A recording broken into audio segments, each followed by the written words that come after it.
Құрметті табиғат аясында демалушылар, біз табиғат жанашырлары Жоңғар Алатау ұлттық паркының Көкжар демалыс орнына тазалық жасауға келіп отырмыз. Сіздерден сұрағымыз келетіні, табиғат аясында пластик құтылар мен өздеріңізден қалған қалдықтарды қоқыс жәшігіне салуларыңызды сұраймыз. Табиғатты таза ұстау біздің қолымызда. Таза өзенге таза жағалау.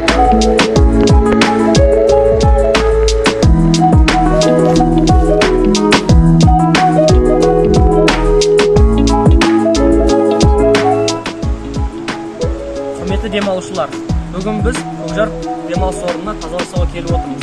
Табиғаттың әсем бейнесінен керемет әсер алдық және демалыста қалдық.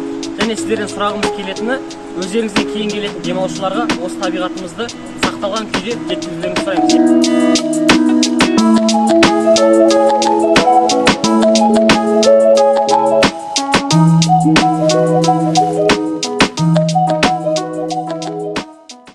Алакөлге айтар сыр, алакөлім асыл анам байтақ. Жеттім бүгін жұмыртқадай шайқабын, көңілім бар толқып барып басылған, саған оның қайсы бірін айтамын. Ал диярым, айналайын айдын, алдыңа кеп ақ жүрегін жайдылым, мұңың қанша мұңараңа ұқсаған, саған айтып шағынайын қай бірін. Оза шығып арасынан көп болдым. Боранындай бұрқамақ ем ебінің, қабағыңа қараптағы қиналдым, қасиетті қар орманым не білдің. Мезгіліңе бере қойған жоқ бізім. Үмітіңді неге сенің тек күзем, сыбызғылы үн сияқты сыңсыған сырларымды қалай бірақ жеткізем.